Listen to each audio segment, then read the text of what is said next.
Okay, we'll call the meeting of the October 18th Rules Committee to order at 5:06 p.m.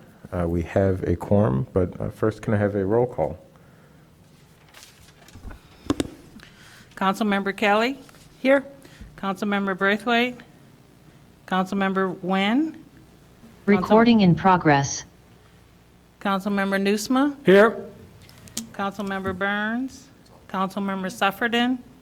Here. Councilmember Ravel? Here. Councilmember Reed? Here. Councilmember Fleming?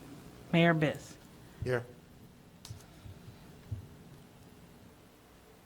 We have a quorum. Here comes Nguyen.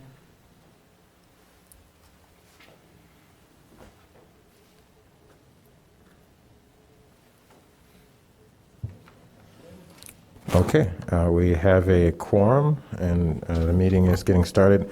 We're going to start with public comment.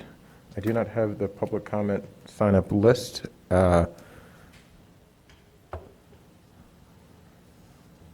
Is there a list available? Who on staff would have access to that? Kelly usually has it. Oh, okay. No problem. We'll start with folks who are in the audience and would like to give public comment. So if you'd like to give public comment, please approach the podium.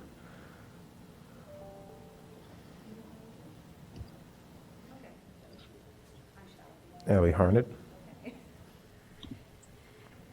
Good evening, honorable everybody. I'm Allie Harned from the 2nd Ward, and I'm going to be speaking in a little bit about the Evanston Voter Initiative, and I'm just really excited to continue the process of giving the voters of Evanston some more voice with ballot choice. So I'll be talking a lot more about the process that we went through and how we got to this place so far and all of the exciting things that you all have the opportunity to do for democracy in Evanston. So just look forward to speaking with you later today, in a few minutes, I believe. Thanks. Thank you. And then Ray Friedman.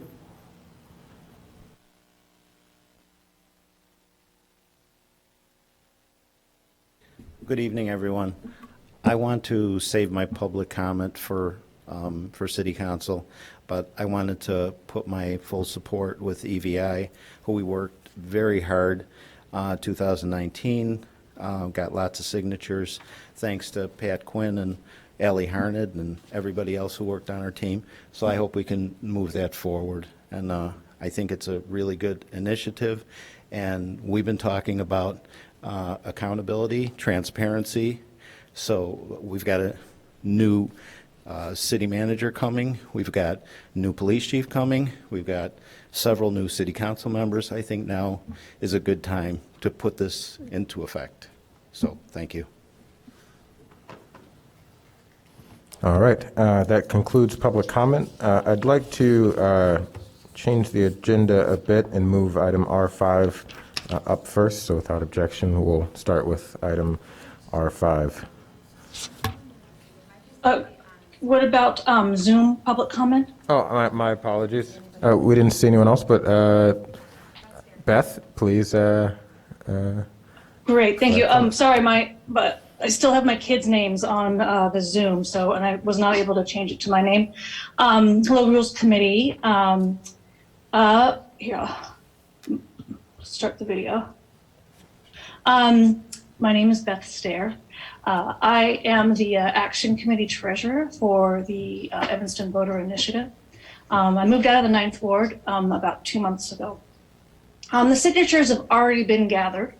The residents of Evanston have expressed their desire to have the opportunity to vote for or against a process of voter-initiated ballot choice. The people want to decide whether or not Evanston allows this process. So please allow the people to vote. Please put the Evanston Voter Initiative on the ballot. This is democracy in action. I believe this is a voters' rights issue, and it augments the democratic process. Thank you for your time. Thank you. And I will just ask if there is anyone else that is wanting to provide public comment through Zoom. All right, and I'll note that Councilmember Fleming is here on the phone through Zoom. All right, so we will now move I have a motion to move item R5, discussion regarding the Evanston voter initiative. Councilmember Nguyen? Mr. Chair, I recognize that this is important to a number of people, but we have 3 or 4 items for action tonight, and we also have a really important budget meeting starting in 50 minutes. So I would suggest we deal with the items for action first, and then perhaps take R5 if there's time. I would like to start with R5. The items for action, I think we'll be able to get through quickly, and we're not going to do item R4. We'll save that for its proper place, but in respect that we have guest testimony, I'd like to move that first. May I have a motion to move item R5? I'll move item R5. Is there a second?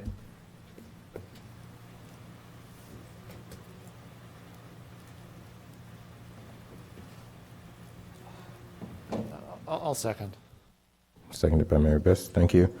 Item R5, there's a recommendation that I've made to discuss whether to draft a resolution and ordinance directing a voter referendum question regarding the Evanston voter initiative. We have former Governor Pat Quinn, who has been a longtime advocate of voter initiatives and public inclusion here to discuss this. So I'll start by introducing Governor Quinn. Thank you very much. I have a folder for each of the members here that kind of will outline my testimony. So. Thank you.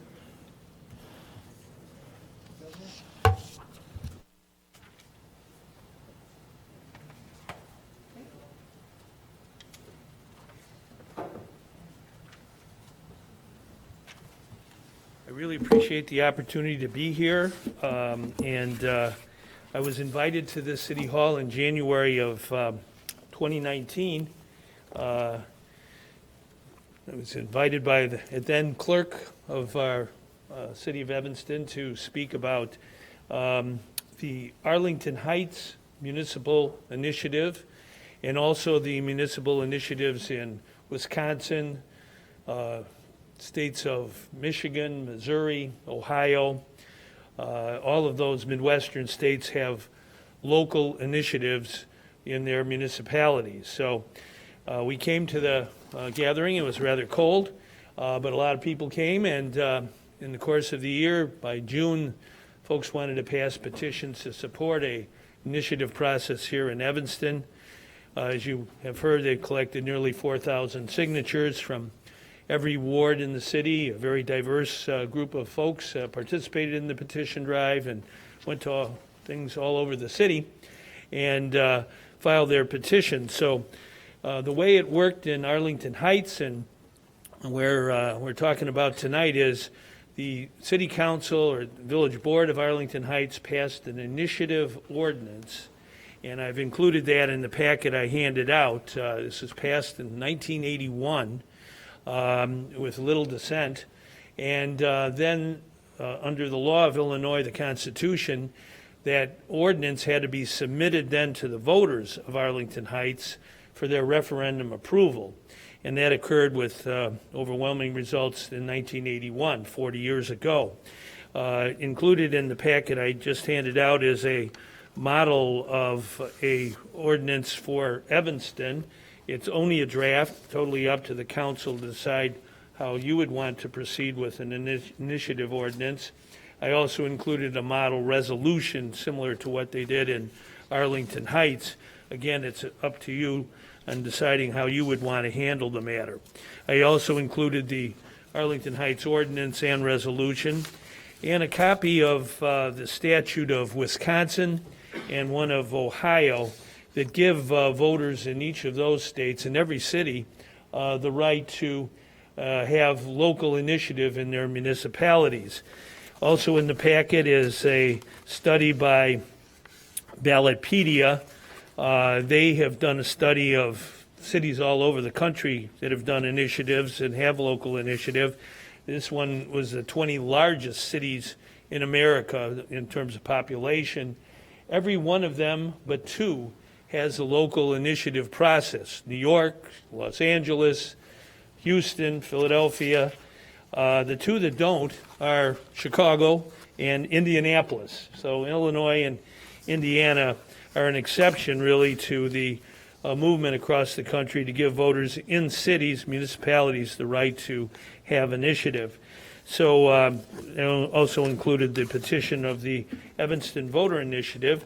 But I thought what might be interesting is to make a list of the cities across the Midwest and across the country that have big universities, major universities in their community that have local initiative. And that includes Ann Arbor in Michigan and Austin in Texas, Berkeley in California, Boulder in Colorado, Cambridge, Massachusetts, Columbia, Missouri, Columbus, Ohio, East Lansing, Michigan, Eugene, Oregon, Iowa City, Iowa, Lexington, Kentucky, Lincoln, Nebraska, Madison, Wisconsin, Minneapolis, St. Paul, Minnesota, Missoula, Montana, Pittsburgh, Pennsylvania, and Tucson, Arizona. This is only a sampling of the cities that have local initiatives, but the power of local initiative. But they all have major universities in their community, just like Evanston does with Northwestern. And a friend of mine and a very, I think, astute political scientist, his name is Dick Simpson. He was an alderman in Chicago for 8 years. He's been teaching at the University of Illinois at Chicago for over 50 years. Students have had his political science course. He's still going. I recently spoke before it. Anyhow, he wrote a letter to the council about the Evanston Voter Initiative, endorsing it and including the idea that increasing participation in government is a very important thing indeed. I included also a column by a columnist from the New York Times, David Leonhardt. It was written back in 2018, but it was after the election where voters all over the country used the initiative process to pass very progressive legislation in their communities and in their states. And I have included a list of progressive issues that have been addressed by local initiative. This is by no means comprehensive, but it was prepared on short notice by Ballotpedia, which is a neutral organization. They do studies of candidate races and initiatives, referendums across, across the country. But some of the issues that have been addressed by local initiative recently include children's issues, especially early childhood education, oversight of police. There's one that just passed in Pittsburgh, banning no-knock warrants by initiative. Also environmental initiatives in a number of communities. Columbus, Ohio this year, in a few weeks, is going to be voting on a energy-related green energy initiative put on the ballot by the voters. Other issues have occurred across the country on environmental subjects. And then there's also matters that affect ethics in government and so on. So it's a very fruitful area of opportunity for the voters of a community to address issues that they consider important. Unfortunately, in some states, I would have to say red states, there have been movements against the initiative process. Idaho, as a matter of fact, the legislature and the governor tried to restrict initiative. And the case then went to the Supreme Court of Idaho, and by a unanimous decision, the Supreme Court protected the right of voters to put issues on the ballot. And some of those issues recently, not only in Idaho, was Medicaid expansion, increasing the opportunity to have the Affordable Care Act. Raising the minimum wage has been a very common subject of initiatives across the state. Paid leave also. Marijuana legalization, environmental and energy matters as well. I've included also AFL-CIO passed a resolution about 4 years ago endorsing the right of folks to use local and state initiatives to address matters that they consider important in their community. Common Cause got involved in an initiative in Michigan recently. The League of Women Voters has been quite involved in protecting the right of initiative, both in Arkansas, Arizona, and other states as well. And so I also included in the packet here the history of initiative in the state of Illinois. Believe it or not, one of our great governors, his name was John Peter Altgeld, endorsed the initiative process in 1897 and endorsed it on, 1899, endorsed it on a Labor Day speech. A few years later, another governor, a great governor, a progressive governor, the only governor who was elected mayor of Chicago and then governor of Illinois, his name was Edward Dunn, campaigned on the right of voters to have initiative in their communities and in their state. He won that election. His very first speech to the General Assembly was endorsing initiative, and I included his speech, a little bit about him as well. But it turns out in 1902, there was a referendum in Illinois in our state whether or not we should have statewide initiative, and also whether we should have initiative in our cities and towns across Illinois. They passed with an 83% majority.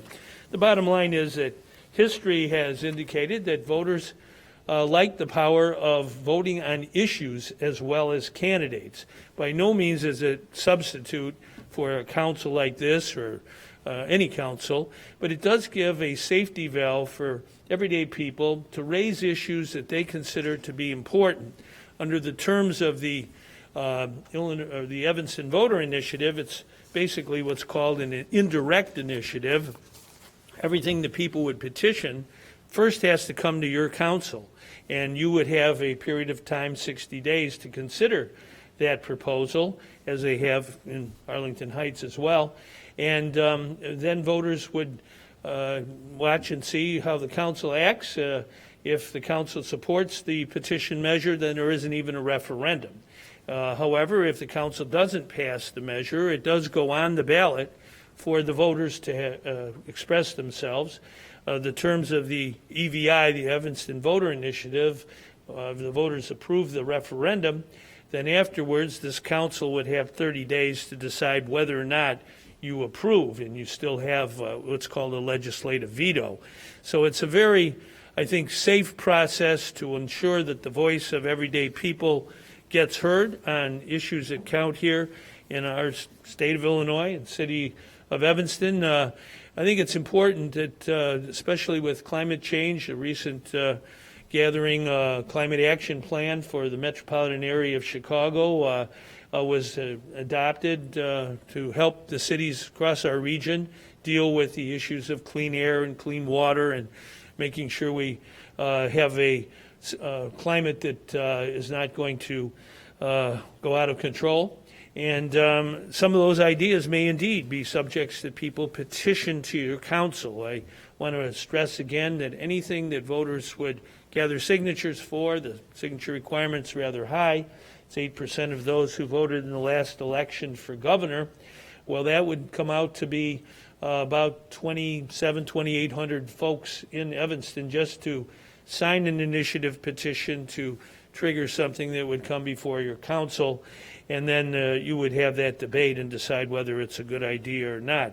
This process has been going on for over a century north of here in Wisconsin, north of here in Michigan, east of here in Ohio. As a matter of fact, our mayor in Chicago, I happen to live there, Mayor Lori Lightfoot was born in Massillon, Ohio. They have local initiative. She went to college in Ann Arbor, Michigan, and they have local initiative there. And she is now in Chicago, which does not have local initiative, but there is an alderman who's already proposed a local initiative for the city of Chicago. So we don't want Chicago to get ahead of Evanston. Evanston, I think, can show folks all over our state, and for that matter, our region, that we're not going to have voter suppression in America. We're not going to let individuals take away the right of people to vote and to have that opportunity to participate in their government.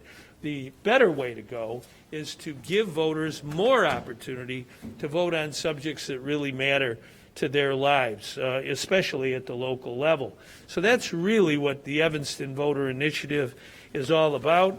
And I don't want to belabor that point, because I know Allie Harned, who has been involved from day one in gathering signatures and organizing on behalf of the initiative here in Evanston would like to speak, and why don't you take it from there, Well, Ally? We only have a few seconds left for testimony. If we'll grant another 2 minutes or so, a minute or two, and then we'll start taking questions from the council. That sounds good. I've talked a lot about this before to you all. We put together a slideshow. I'll talk as fast as I usually do, so it should work. Like Governor Quinn said, we started with a presentation by him about what the ballot initiative process is. Oh, I'm in charge. Awesome. We started gathering signatures in June of 2019. We spent a lot of time outdoors. We went to the 4th of July parade. We had a lot of kids that were excited about the idea. I have permission to share these pictures from their parent. And we collected a big stack of papers. We would spend time notarizing them. And then we ended up with 3,871 Evanstonians who want this to be on the ballot. So it's really just answering to them and answering their call to have it on the ballot.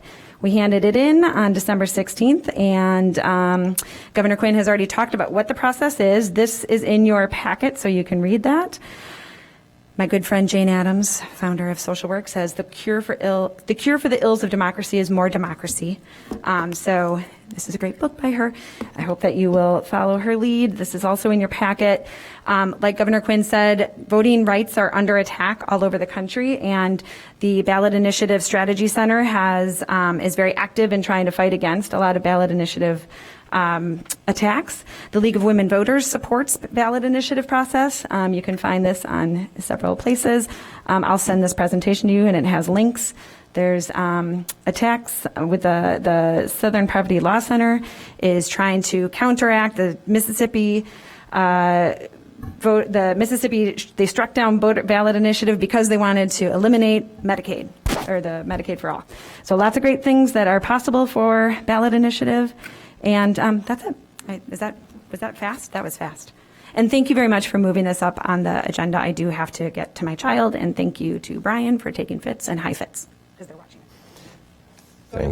Thank you. All right.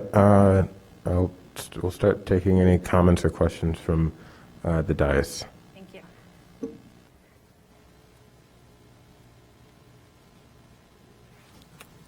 So the process for this would be, Governor Quinn, if you can, I know that there's an attempt to get this on the ballot, and the courts had a different opinion in how the system could move forward. So this body would have to pass an ordinance and a resolution. The ordinance would authorize the voter initiative system.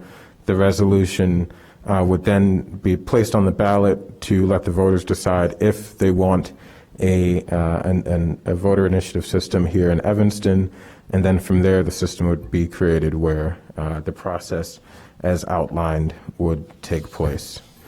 The deadline to get this on the June ballot is approaching, as that has to be submitted to the county, I believe 96 days out from an election. And I see our Corporation Counsel has a comment.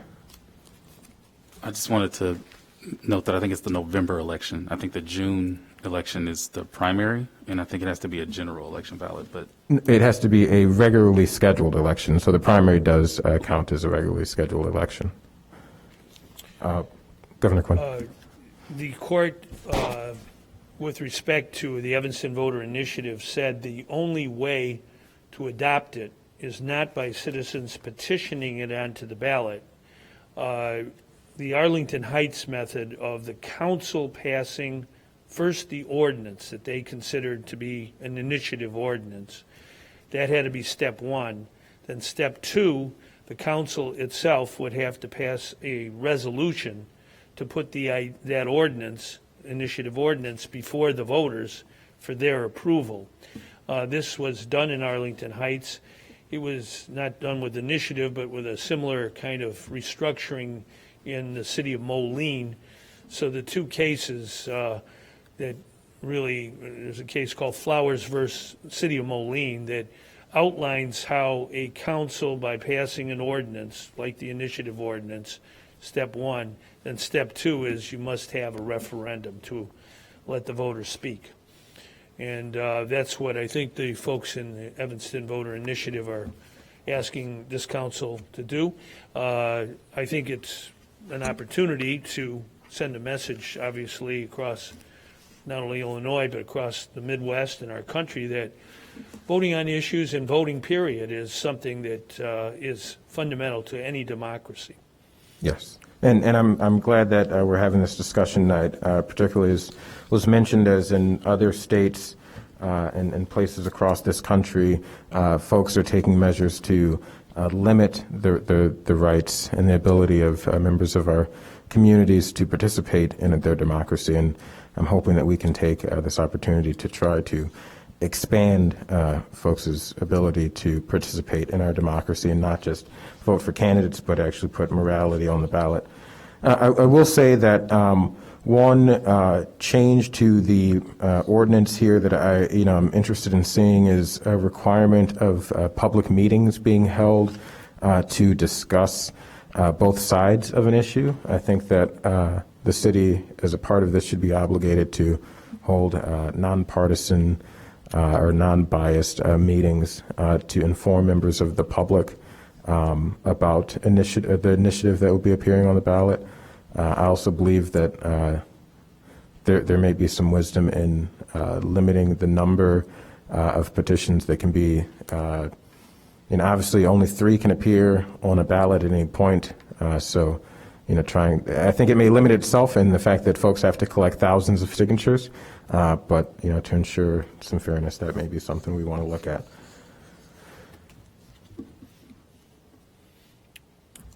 Any further discussion from folks on the dais? Councilmember Nusma. I was hoping somebody else would break the ice, but I will do the honors and initiate some discussion on this. And start off by saying, who is against democracy? Nobody's against democracy. Who is against engagement? Who's against holding our government officials accountable? Nobody's against that. I don't think the voter initiative is the end of the world, but I am inclined not to support it, and I will elaborate on that a little bit for the benefit of the public and for the benefit of those in the room.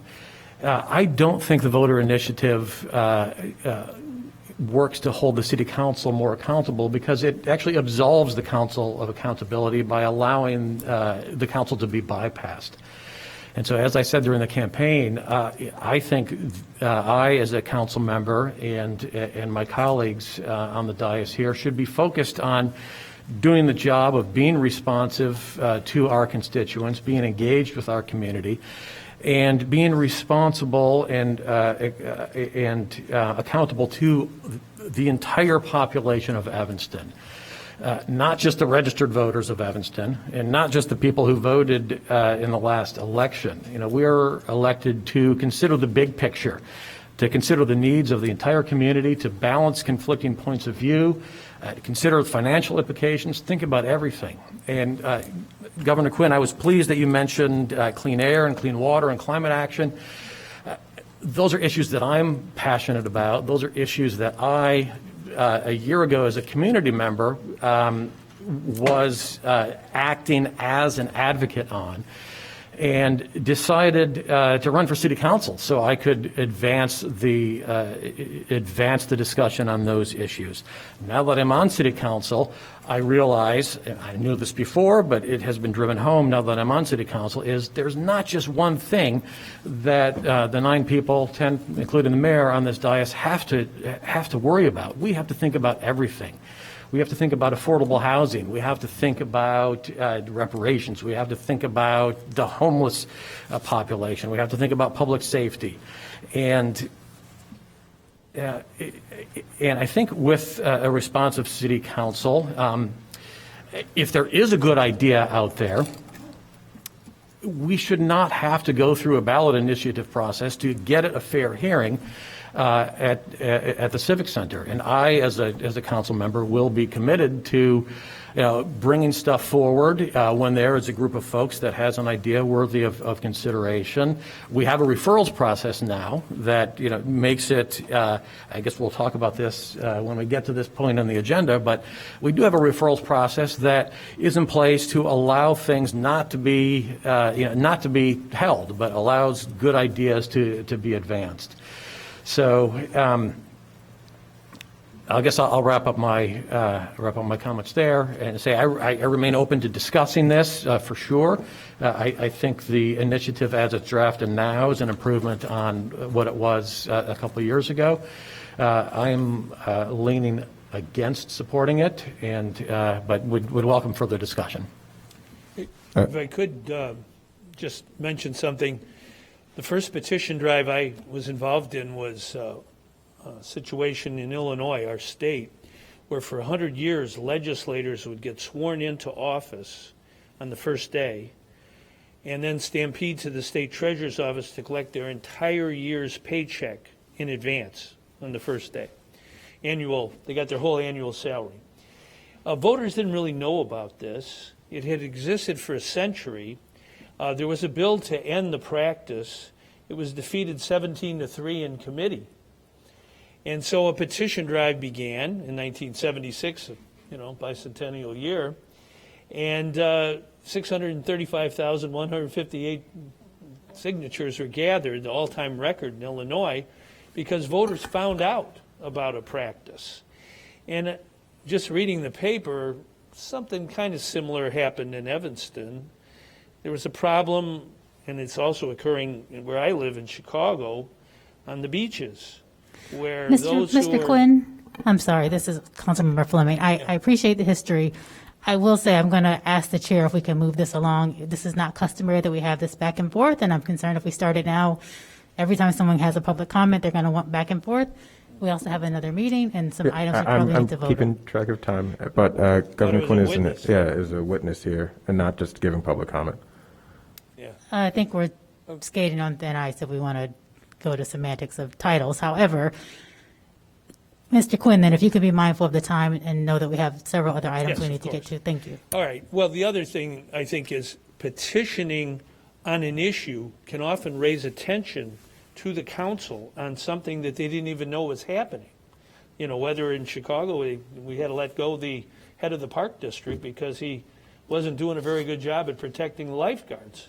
So that it seems to me that petitioning, having this process, can enliven voters even if it never goes to the ballot. That's what happened in Illinois in 1976. When people found out about the advanced pay, the legislature quickly changed their mind and ended the practice. So I don't want to belabor your time. I know you have other issues, but if there are questions. Yes, thank you. Councilmember Ravel? Well, I do have a question and then a comment. So has Arlington Heights used its initiative process in the 40 years, yeah. No, it hasn't ever reached the ballot, although the process that they have allows people to get attention to issues by their council, that the council knows if they don't address the issue, it might go on the ballot. Mm-hmm. Now, with our local football team thinking of moving to Arlington Heights, that could trigger some sort of referendum. There might be some resident interest in that. Indeed. Well, I appreciate Councilmember Newsma breaking the ice, and I share his thoughts about responsive government and engaged citizens and our council members' ability to listen to our constituents, respond when we hear from them that they've got really important issues they'd like us to address that I can't believe we aren't already addressing with our mammoth agendas.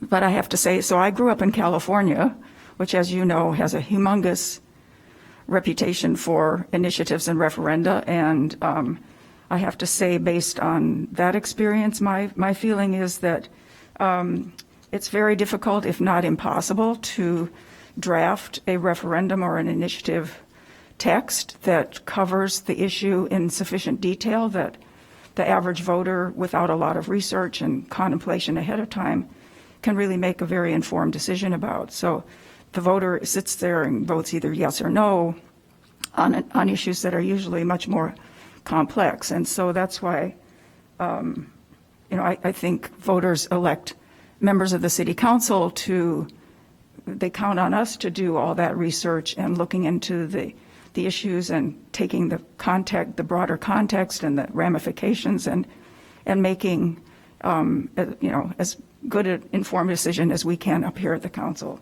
And I guess I just worry that the referendum process will divert our time and energies away from the many issues that we're already trying to deal with. Just wanted to point out on the simplicity issue, the whole movement to raise the minimum wage to $15 began with an initiative in a suburb of Seattle. And it spread across the country. And many cities have voted to raise their minimum wage by initiative. And it's a social justice issue. Same way with campaign finance reform. In Seattle, a very creative public financing measure was passed by the voters in 2015 called Democracy Dollars, and it's now in its third cycle, very successful. It was a measure that voters were able to evaluate and approve, and it's worked out pretty well. Thank you. Councilmember Braithwaite. I'll be brief in the interest of time, and I'm going to support, thank you very much, Councilmember Newsman, Eleanor Ravel. I've said this before on the first round. I feel like this is a solution looking for a problem. We're a very engaged community, former Governor Quinn, and to those who support it. I also feel that this would create a lot of confusion and backlog in the way we do business at a city. I have to be honest, I just jotted down from memory. I get a lot of emails on public service issues, affordable housing, safety, most recently the animal shelter. And for this issue, I have a couple of residents who are present who have been very engaged in the effort, very little. And I don't know if this is a good gauge of how our community feels, but in an interest of time, I would like to move forward, and I am not going to support this either. Thank you. Any further comment? I will just say that this isn't just about holding the council accountable, as the frame was started earlier. It is about giving voters, it's about enfranchising voters, it's about giving voters a greater option in participating in our democracy.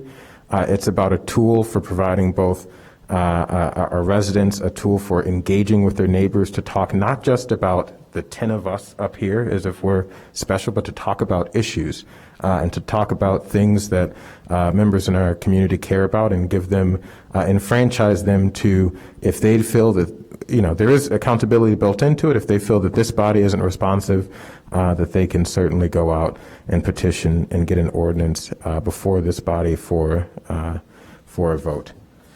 Thank you. So we will move on to the next item. We will go to item R1. May I have a motion for item R1? Yes, thank you, Mr. Chair. I move that the Rules Committee adopt the proposed amendment to Rule 9.7 that can be found in our packet. Second. All right. Any discussion?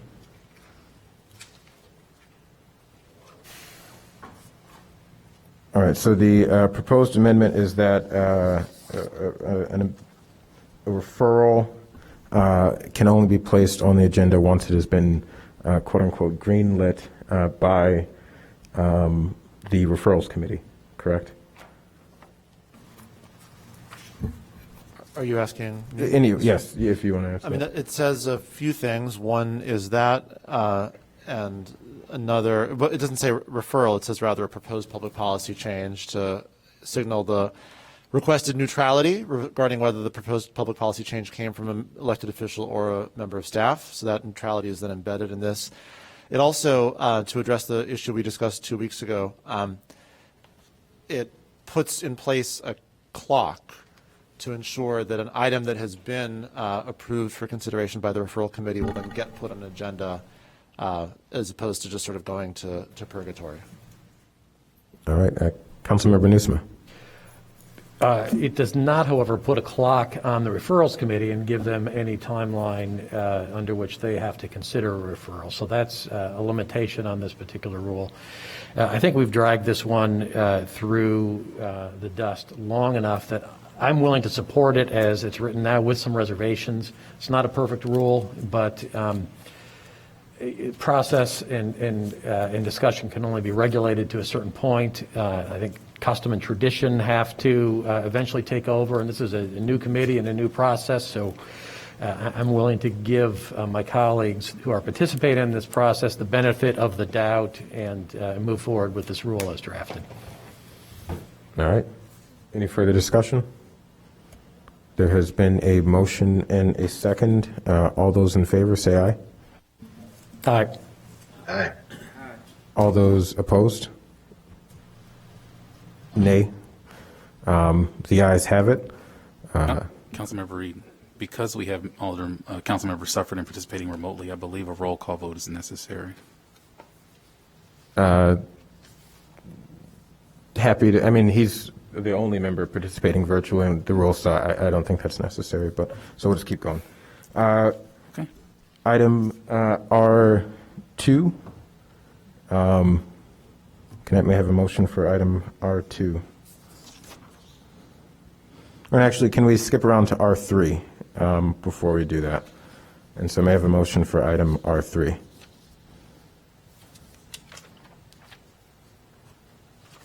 I just ask why we're skipping? Because we're not going to discuss everything tonight, and so we're going to get through. But should we just do the items for action so we can have those off the agenda for next time? Sure, okay, we can do item R2 first. So I move item R2, ordinance 97-0-21, amending section 1-8-1 of the city code concerning removal of the city manager for action. A second? I'll second.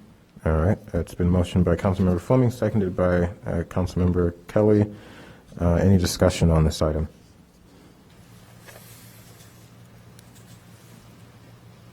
Councilmember Nguyen. Well, I will just speak briefly on this. I do believe that supermajorities have a place in city government, and that I think that supermajorities in our code are demonstrated that they are applied to significant actions by the city council, for instance, the sale of real estate, a text amendment to our zoning ordinance, and I think the reason for that is because these are significant events that happen in the course of the city, and so there is a strong sense that not just a simple majority, but that a supermajority of the council is willing to make that change and recognizes the significance of it. So in that sense, I am not in favor of this, but I would say for a more important reason, I do not believe we should be voting on this now. We are in the midst of a city manager search. We have engaged a search firm, and in fact, members of that search firm have advised us that taking this action now will be detrimental to our ability to recruit the best candidates for this search. If we would like to revisit this issue, perhaps 2 years from now, when we are not engaged in a city manager search, I would be happy to do that. But I think that in the best interest of our finding the best candidates in our city manager search, I don't believe we should move forward with this at this time. Thank you. Thank you. Councilmember Nusma. I'm going to agree with Councilmember Nguyen on the second of her 2 points.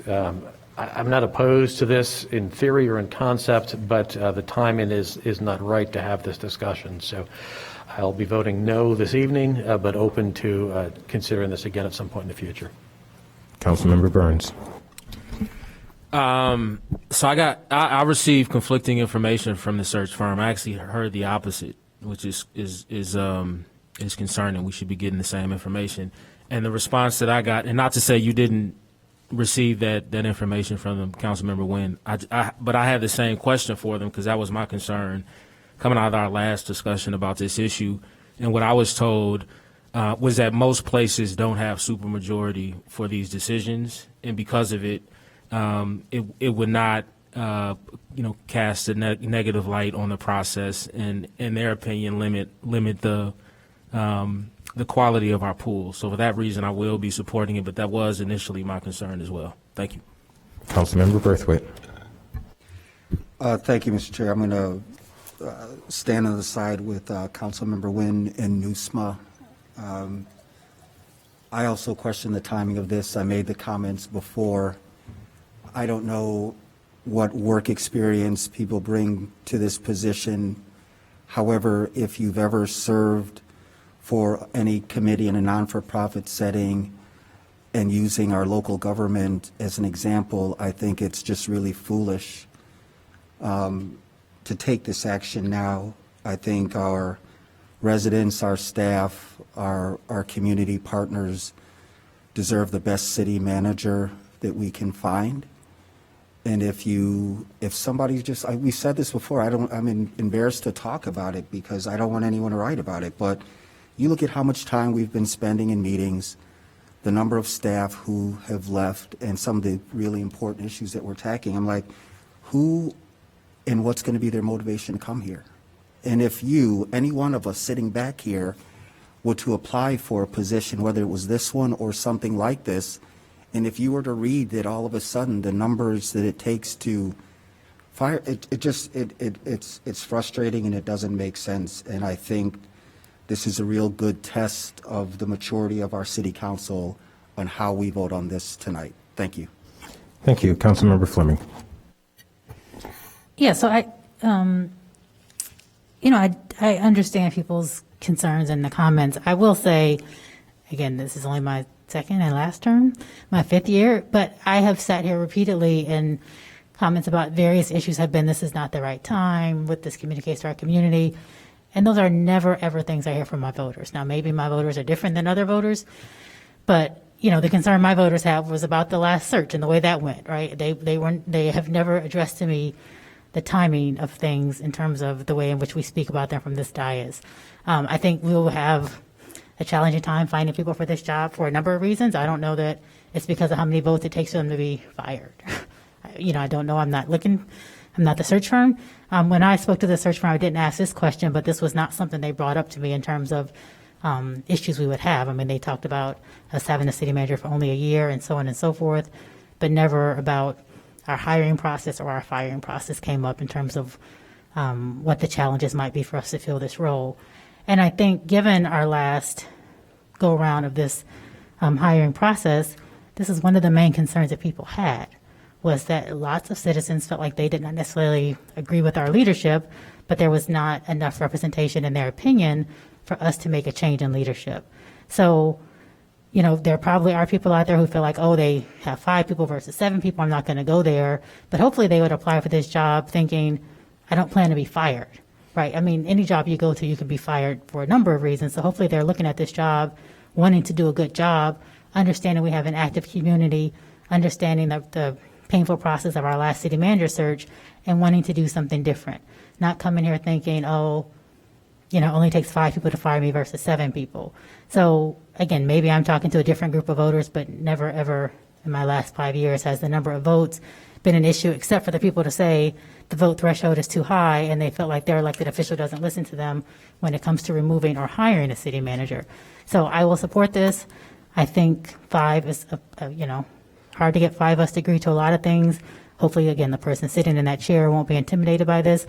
I think it makes more sense to do this now before someone comes in versus someone who's 2 years into their tenure and we make this change, because then if I were that staff, I would be really uneasy about my time here. Are they trying to communicate to me that they don't want me? They're changing this vote, which is, I think, the reason that was given by people on this council about why we didn't do it earlier, because it communicated something or another to the current city manager or the past city manager. So I think doing it now in a time of interim makes a lot of sense, so the person starting and applying for this job knows exactly what our expectations are versus having them work here for 2 years and then us doing this after they've already taken a job. I think that's actually more offensive in my opinion. And then my last point is just, I agree with Peter in that we do spend a lot of time on this council talking about a lot of things, all of which are not important to me or my voters, but there are a lot of things that I wish we would have talked about years past that we didn't, that I feel like could have helped bring clarity to this council and to our residents and to kind of tamper some of the frustration. So I think it's a democracy. I have to talk about things that both interest me and don't interest me because I am not the only perspective, and the Ninth Ward voters are not the only voters in town. So I have to understand that when I sit in my seat. Thank you. Just point of information, the simple majority of the corporate authorities would be 6, because it would include the mayor as one of the corporate authorities who could vote on this, just for clarity. Is there any further discussion from the dais? Mr. Chair? Oh, yes, I'm sorry. I did not see that you wanted to speak. Thank you. I think that a simple majority is the best policy, but I also am mindful that our number one priority right now is getting a city manager and attracting as qualified a pool of applicants as possible.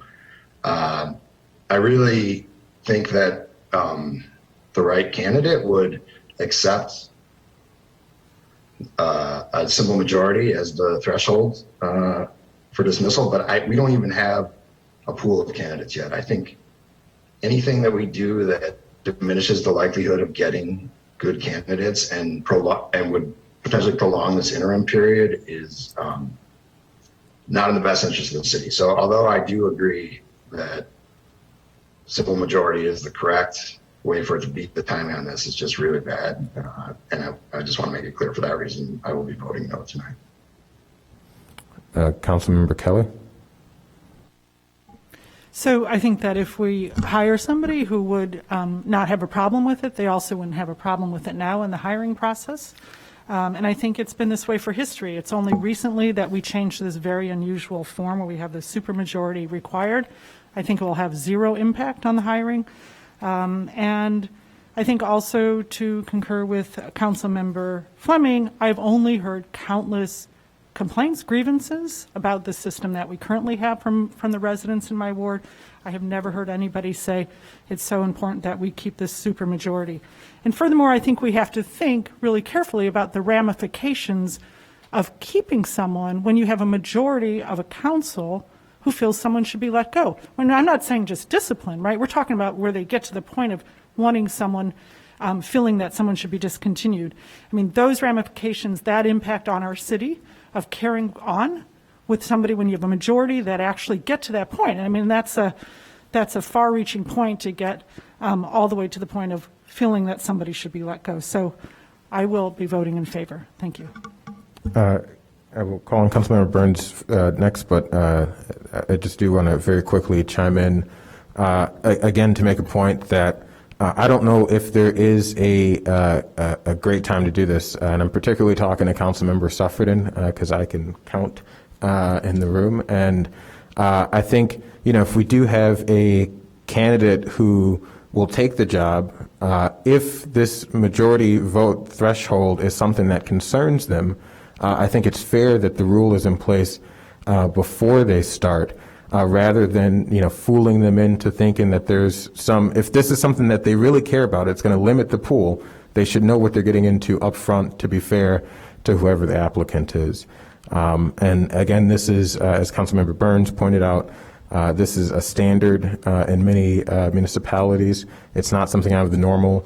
I think, if anything, many folks question the timing of the change to this policy happening, right after the appointment of, a controversial appointment of our last city manager, and right before new council took place. So I will, and we're going to go a few minutes over because we started late. So Councilmember Burns and then Councilmember Revelle.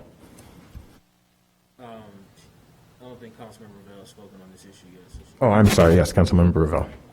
Well, just the reference to our having made that change recently, what happened is our city council rules already said it would take a supermajority vote to terminate the city manager. What we did in 2020 was change our city code to match our council rules. So we were updating our code to match our rules. So it was the supermajority vote to terminate the city manager had been in our rules for quite some time. Yes, thank you. Councilmember Burns. Initially, I felt like this a change in policy would be revealed by a candidate or someone who is interested in the position doing a Google search, right? They read about it in the media. The reality is we have Bob Seitenberg right here. We have other reporters that are going to write about all of what we've talked about during this session and the previous one. And so in the same article where they'll find out that the policy was either changed now or not changed, they'll know that it may be changed in the future. So I think if this was something that stayed as an internal discussion, it would have made sense to say, hey, this could really, let's keep it internal for now until we move beyond the process and then discuss it, but it's out. And so again, for that, I also don't personally want to make anything difficult for me as a Fifth Ward representative now, or the Fifth Ward representative in the future, or the constituents that I serve and they will serve, to make it harder for them to make a significant change in government. There are wards in Evanston that struggle with different issues more than others, and I think because of that, stand to benefit from being able to more easily, transform government in a way to ensure that it's serving our community. And if we were behind the ball on this, I'd take a closer look at it. But I think what we're seeing is most other places just have a simple majority. So I think I just wanted to add that, but understand the concerns on the other side as well. Any further discussion? And then I will close. And again, just concur with Councilmember Burns. I think the cat is out of the bag. We've had a number of members indicate that they will support this. I think supporting it now and being clear and upfront with both our community and the applicants is important. So with that, I will call, on this instance, I am seeking a roll call vote. I will call the roll. Councilmember Kelly? Aye. Councilmember Braithwaite? No.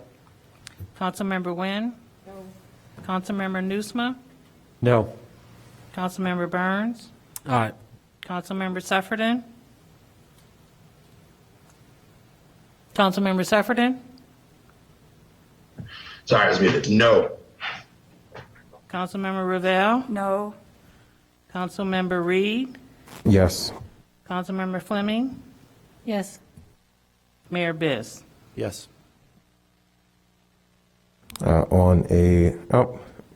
This is the problem with with a 10-member board, which is, I have questions about having a 10-member, an even-numbered committee. The vote is tied, and we have no tiebreaker. There is no mayor in this case or some neutral party to break the tie. Councilmember Reed, if I can help, because it's just a committee vote, it still go to City Council with a neutral recommendation on the coming from committee as a tie, but it still goes to City Council. All right, so then I guess we will move this forward to City Council neutrally. And then I would ask direction from the committee because of the implications in the rules, as Councilmember Ravel noted. Is there direction to amend rules 7.1, 7.2, and 25.5 in order to comport, or do we wait until the City Council makes a decision? I'm sorry, what are those rules? 7.1, 7.2. What are they in reference to? The hiring and firing of the city manager. Yes, anything, and the ordinance, I guess, would have to be updated as well. So that is the neutral direction. Councilmember Burns? I was going to say I'm also fine not moving this forward if we don't have the votes for it, because that just it keeps it out there even more. So I just wanted to acknowledge that Mayor Biss will not vote the next time this comes up, leaving it 5-4. Just want. A vote could change between then and now, but I hear that. All right. Well, we will, as chair, I will figure this out with staff with the neutral recommendation. All right. Now we'll move one last item because of time, and we started a bit late, and so that'll be R3. We have a motion to introduce R3.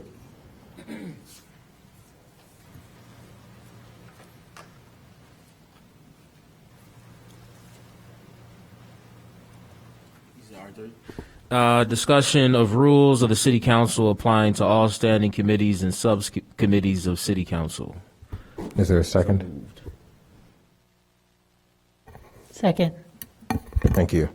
All right, so this is the rules of the council. We've had some ambiguity about whether or not the rules of the council apply to the committees of the council, which I think, it's fairly straightforward. All of the committees of the council are a part of the body, and so the rules of the body should apply to the committees. And so I think this rule is an easy amendment that can either be placed in 13.4 or be a new rule added as 13.4 under general provisions, or as a rule under 9.10 and be labeled 9.10.1, and then just shift everything else down, which I think it makes a lot of sense in 9.10.1. And it would simply read that the rules of the council apply to the committees of the council. That is separate from boards, which are not subcommittees of the council, though they are separate entities, such as the, as clerk, I used to serve on the Board of Local Improvements, and that's a board created by state law. There are a few other boards, and then there are commissions that the city has, which are not officially essentially subcommittees of the council. And so, as it has been the practice, a lot of those committees have created their, or I should say boards or commissions have created their own rules and have bylaws, but specifically the committees of council should be very clearly following the rules of council. Is there any discussion on this? All right. Seeing Council Cummings. I just had a question in terms of direction. So 9.10.2 says that each committee shall adopt guidelines for the conduct of its meeting. Would the direction then just be to either strike that or amend that? I just sort of when I take. Or actually, I guess it would be, in fact, instead of having it 9.10.1, just say in 9.10.2, the committees shall follow the rules of the council and still allow them to adopt, any variances to the rules, but as a standard, shall follow the rules of the council. So I guess that, without objection, is the direction. Councilmember Revelle. So the rules do allow, particularly planning and development, to have a different rule in terms of public comment, and oftentimes at P&D there's engagement, extensive interaction with applicants, and then if there's a group of objectors. And so I would hate for us to be making a rule that was going to put a crimp in the style of planning and development. But while we're talking about that about the rule, it currently says that ANPW meets at 6.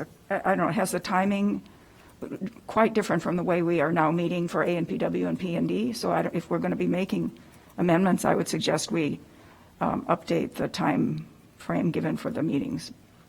But I guess I'm not seeing a problem with leaving the rules as they are for the standing committees. If I can just, as a point of information, say that it is within our rules that it delineates the amount of public comment given for the standing committees, and so that wouldn't be changing a rule. And also, as we just discussed, this would still allow flexibility for committees to create what I would imagine in writing their own rules, but by default they would follow the rules of the council, which delineate a number of items. But I guess I'm missing what other things are there that the committees would need to address. So, for example, in committees' rules around how a hold, or overturning a hold, or those items would then apply to the committees, and all of the rules of the council would apply to the committees. So there's no ambiguity. Apologies. Councilmember Kelly, and then Nusma. A question for clarification. So the idea is, in some cases, the problem that we're trying to solve is that in some cases there lack rules. Is that what I'm understanding? That sometimes we're lacking in rules for some of the committees, and that way this would ensure that we have rules for all of these subcommittees and committees of council and standing committees, as well as sometimes there is conflicting, where a hold might be interpreted one way and different another way, so the public could cause some confusion if the public's, is that the idea? Just Yes, it would create continuity between all of the committees of the council. Thank you. Councilmember Nusma. Thank you, Mr. Chair. First, as a point of order, what is it exactly we are being asked to vote on? Is there a red line in the current rules in our packet? If there is, I'm missing it. It's not, and that's because law department staff was unsure. We thought this item would be for discussion when I prepared the memo, and when I attached the rules, I thought it was going to be a discussion as to where to put this rule. So that's my miscommunication with the chair. So there is not a red line for you guys to make that decision. That's why I was asking for direction about alternate rules so that I can take that direction and make the amendment. And as a point of order, or not point of information, I should say, to be clear, we're not talking about something complicated here. We're talking about a sentence that says the rules of the city council shall apply to all of the committees of the city council. It's not some huge change. It's a sentence. Councilmember Braithwaite. I'm sorry. If I could, I'm sorry. If I could continue for just a minute. I'm okay with committees being a little bit looser and less formal than council. I think that's conducive to discussion. It's conducive to community engagement. So I'm happy with the current practice. Having said that, I don't want to spend any time having committees go through a painful rulemaking process. I think that would be a non-value added activity, and we have other things we need to spend our time on. So I'm going to oppose this measure as I understand it. I will not object to the fact that it's not clear what we're voting on. Councilmember Braithwaite and then Kelly.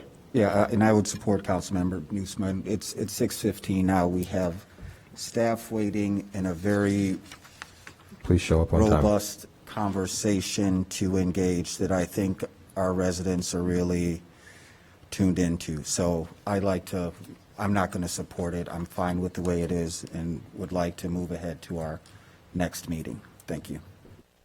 Councilmember Kelly. So could you, it sounds fine to me. I don't see any problem with this proposal, but I sense that there is an existing problem. Can you identify like an example of where there is an issue so that because I'm guessing that that's what.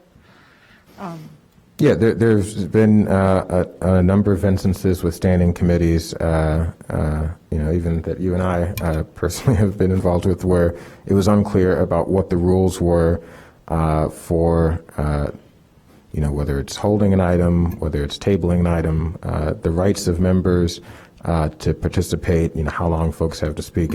I think those rules should be clear. And, to Councilmember Newsom's point, this wouldn't cause a rulemaking, it wouldn't put a burden on our committees to go through a rulemaking process. I think it would just very clearly create, again, continuity between the rules of the council and the rules of the committees of the council. You would think that the rules of the council would apply to the committees of the council. Councilmember Wen, or I'm sorry, Councilmember Kelly, were you done speaking? Thank you. Okay, Councilmember Wen. Yeah, I'll be very brief. Our committees are really working groups. That's what they're designed to do. They're designed to be less formal. I wish we didn't have to sit up here on the dais for any of them. I wish we were in a committee room for all of them. I think that it's important to have that ability, to have that flexibility, not be trapped in rules. That there are many instances in which we have a resident who has enormous knowledge about something and we want to have them come forward, or we have more of an informal discussion on the council. This is a fix that's going to be really complicated in search of a problem that doesn't exist. once again, we have business of the city that we really need to get to. I really would like us to move forward All to right, the so, budget. thank you. Please don't interrupt. How did you know come I on. was If we're going to keep taking time to say that we are, like, let's just move on. Mr. Chair, I didn't interrupt you just because you don't like what I said. Well, I'm giving you a point of order that you're off topic. Thank you.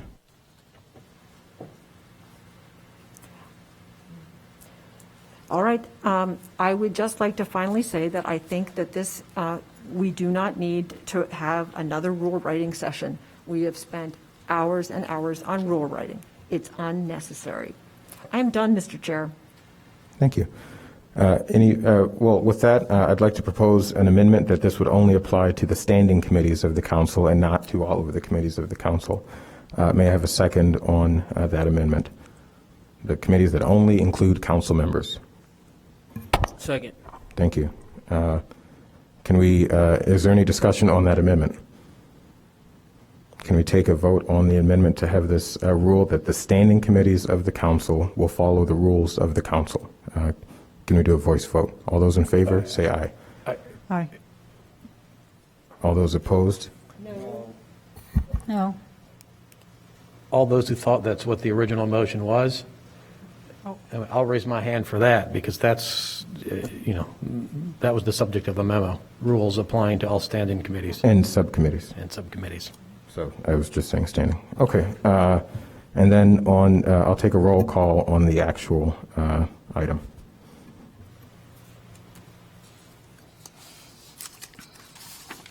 Councilmember Kelly. Is this on the amended? I'm sorry. No, this is on back to the original. The amendment failed. This is back to the original. Okay, aye. Councilmember Braithwaite. No. Councilmember Wynn. No. Councilmember Nusma. No. Councilmember Burns. No. Councilmember Sufferton. No. Councilmember Ravel. No. Councilmember Reed. Aye. Councilmember Fleming. No. Mayor Biss. No. All right, the noes have it. And then we will send item R4 to the next meeting of the Rules Committee in looking at the time. So may I have a motion to adjourn? So. Second. We'll take all in favor? Aye. All opposed? Hearing none, the meeting is adjourned. Thank you.